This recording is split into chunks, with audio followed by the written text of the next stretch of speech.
ఇంకా ఇల్లు చూడండి ఎలా అయిపోయింది, వాటర్ చూడండి, చూడండి వాటర్ నిండిపోయింది. నరసింహడు ఏం ఏడుస్తున్నాడు చూడండి. నరసింహడు బాగా చూడండి, ఏదో మిక్చర్ తెచ్చుకున్నాడు తినడానికి ఎక్క. పాపం నరసింహ ఏం ఆలోచిస్తున్నాడో తెలుసా? ఈ నీరాలు ఎలా తీయాల్సింది అదే ఇంత అర్థం కావట్లేదు. పాపం చాలా ఫీల్ అవుతున్నాడు చూడండి. ఎంత ఫీల్ అవుతున్నాడు అంతే, ఇంత ముఖం ఎక్క మీదకి ఎత్తట్లేదు చూడండి. వాటర్ చూడండి నిండిపోయింది. నరసింహ ఇల్లు ఏదో ఏదో ఆలోచించుకొని ఏం చేయలేపో బిస్కెట్ తింటున్నాడు.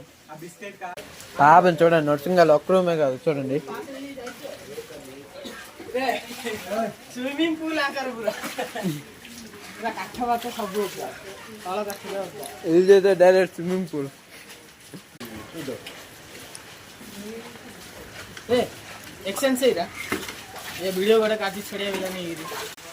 ఎవరు కాల్ చేయాలో ఇంత తెలియపో చూడండి ఏం చేస్తున్నాడు. ఇంత కాన్ రావట్లేదు కదా ఫ్రెండ్స్. రూమ్ అలా మునిగిపోయింది. ఇవిడి తిండి అలా వండుకుంటారు. జస్ట్ ఇందాక వచ్చాడు, లేకపోతే మిక్చర్ తినేసి రోజు ఉండిపోతాడా ఏమో. పాపం పిల్లకాడ దాకా ఉన్నాడు కదా.